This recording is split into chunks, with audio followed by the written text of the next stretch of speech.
Hello दोस्तों, आप सभी को हमारे यूट्यूब चैनल पर मोस्ट वेलकम है दोस्तों। तो दोस्तों आज का वीडियो जीके स्पेशल है। मैं जो जीके का वीडियो जो डेली आप लोग को एक वीडियो रात में मिलता है उसी का ये पार्ट है दोस्तों। तो यहाँ पे जीके का मैं टॉप यहाँ पे 30 क्वेश्चन आंसर डिस्कस करेंगे जो कि आपका एग्ज़ाम की दृष्टि से काफ़ी इंपॉर्टेंट है। ऐसे क्वेश्चन है दोस्तों कि एग्ज़ाम में ये क्वेश्चन बार बार आपका रिपीट होता है। ठीक है, एक एक क्वेश्चन काफ़ी महत्वपूर्ण है आपके लिए। जैसा कि आप स्क्रीन पे देख पा रहे हैं कि पहला क्वेश्चन से मैं स्टार्ट करूँगा। तो यहाँ पे पहला क्वेश्चन जो है पूछा गया है कि पृथ्वी पर दिन और रात होते हैं।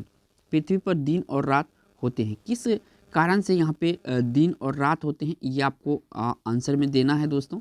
तो यहाँ पे दैनिक गति के कारण जो है दिन और रात होते हैं। ठीक है, और जो आपका वार्षिक गति का कारण होता है, इसके कारण क्या होता है, ऋतु परिवर्तन होता है, यानी कि मौसम होता है। ठीक है, और साल होता है। ठीक है, ये ऑप्शन यहाँ पे सही है। बढ़ते हैं अगला क्वेश्चन पर। तो अगला क्वेश्चन ये रहा आपका दो नंबर का। यहाँ पे पूछा गया कि सबसे बड़ा ग्रह कौन सा है, इन ग्रहों में सबसे बड़ा ग्रह कौन सा है। तो यहाँ पर ऑप्शन जो देखेंगे बृहस्पति, ये सबसे बड़ा ग्रह है इन ग्रहों में। ठीक है, ये ऑप्शन यहाँ पे सही है। पढ़ते हैं अगला क्वेश्चन पर। तो अगला क्वेश्चन ये रहा आपका 3 नंबर का। काफ़ी महत्वपूर्ण क्वेश्चन है, छोटे छोटे क्वेश्चन है लेकिन एग्जाम में ये पूछा जाता है कि सबसे छोटी ग्रह है। तो यहाँ पे जो बुध देख रहे हैं ये सबसे छोटी ग्रह है ग्रहों में। ठीक है, सी ऑप्शन यहाँ पे सही है। बढ़ते हैं अगला क्वेश्चन पर। तो अगला क्वेश्चन यहाँ पे पूछा गया है, अगुलहास धारा किस महासागर में बनती है। जो अगुलहास धारा है किस महासागर में बनती है, तो ये आपका हिंद महासागर में बनती है। कहाँ पे बनती है, हिंद महासागर में बनती है। याद रखना है, काफ़ी इंपॉर्टेंट क्वेश्चन है। बढ़ते हैं अगला क्वेश्चन पर।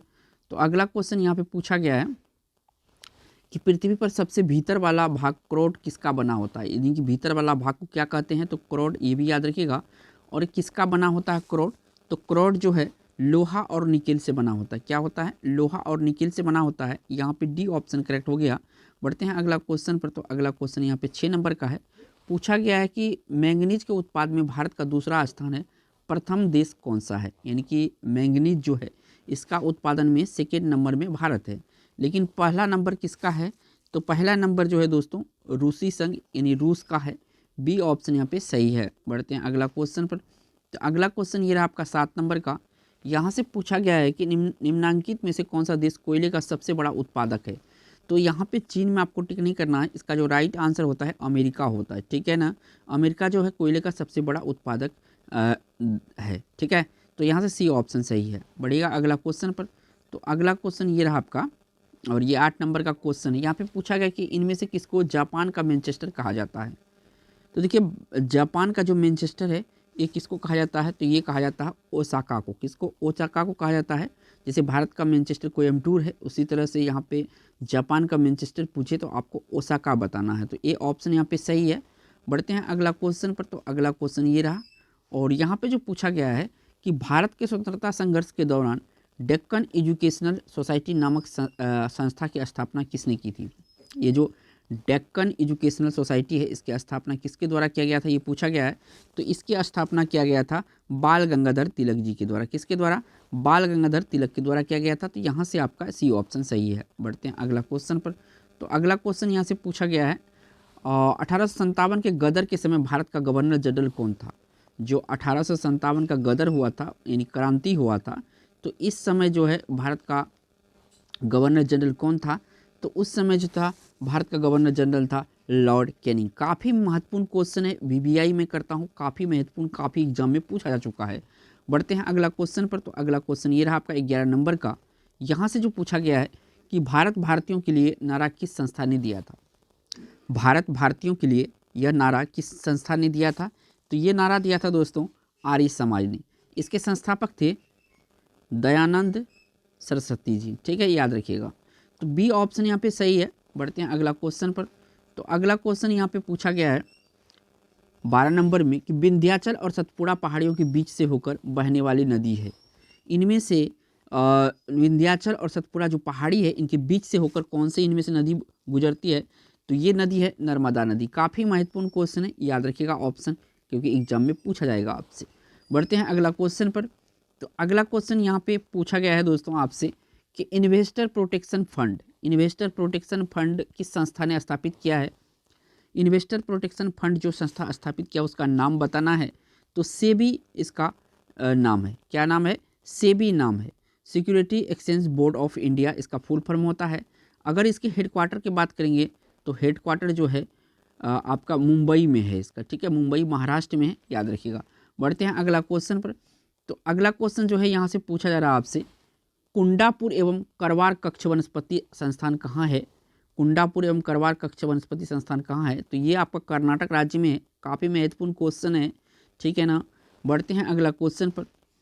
तो अगला क्वेश्चन यहाँ से पूछा गया है आपसे कि भारत की प्रथम बहुउद्देशीय परियोजना किस नदी पर बनाई गई थी, ठीक है ना।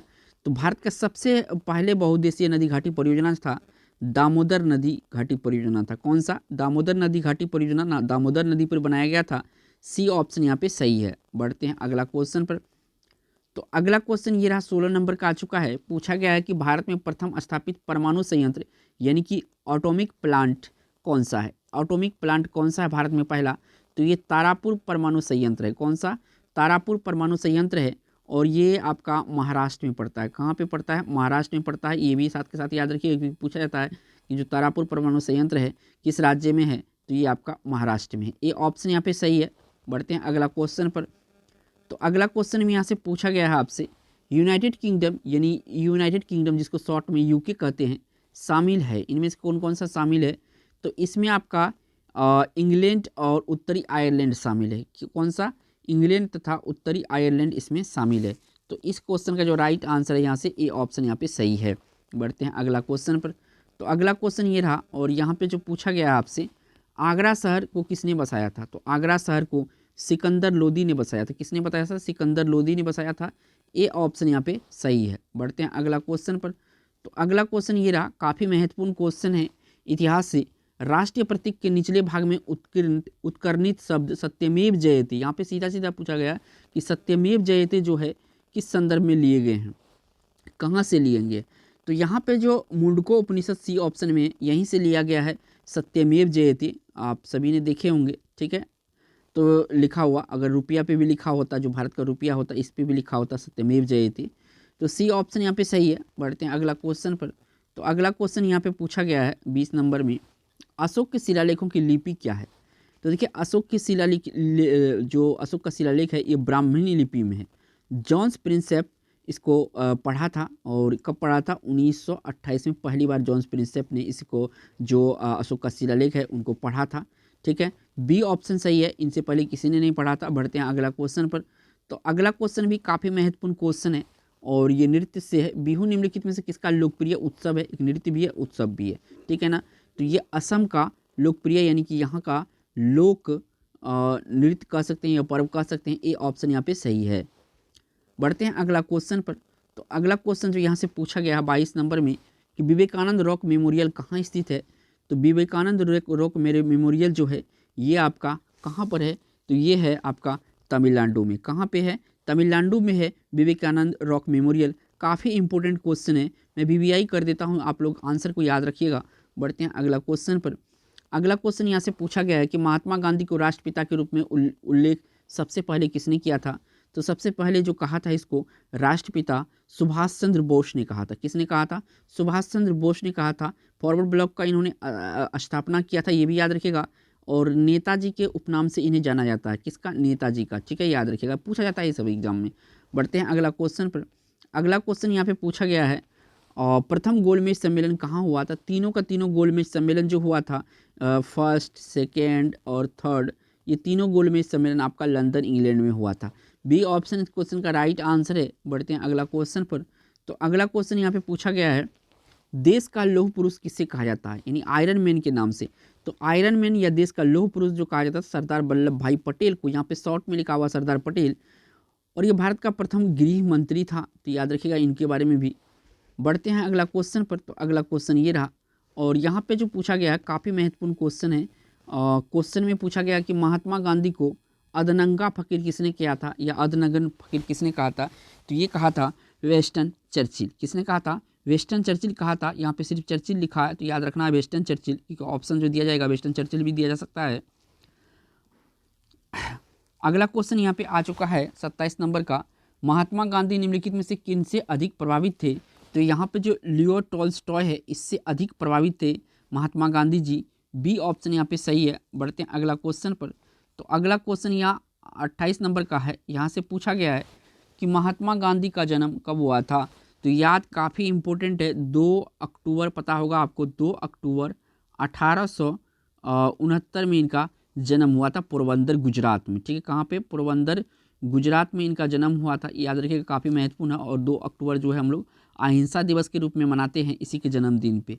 तो इस क्वेश्चन का राइट आंसर यहाँ से बी ऑप्शन सही है। बढ़ते हैं अगला क्वेश्चन पर। तो अगला क्वेश्चन यहाँ पे पूछा गया है, पंजाब केसरी के नाम से जो विख्यात है। पंजाब केसरी के नाम से इसमें जो विख्यात है, ये लाला लाजपत राय को कहा जाता था पंजाब, इन्हीं का उपनाम है पंजाब केसरी। डी ऑप्शन यहाँ पे सही है। बढ़ते हैं अगला क्वेश्चन पर। तो अगला क्वेश्चन ये रहा दोस्तों, यहाँ से पूछा गया है कि निम्नलिखित में से कौन सी गंगा की सहायक नदी नहीं है। तो देखिए, कोसी है, आपका सोन नदी है, गंडक भी है।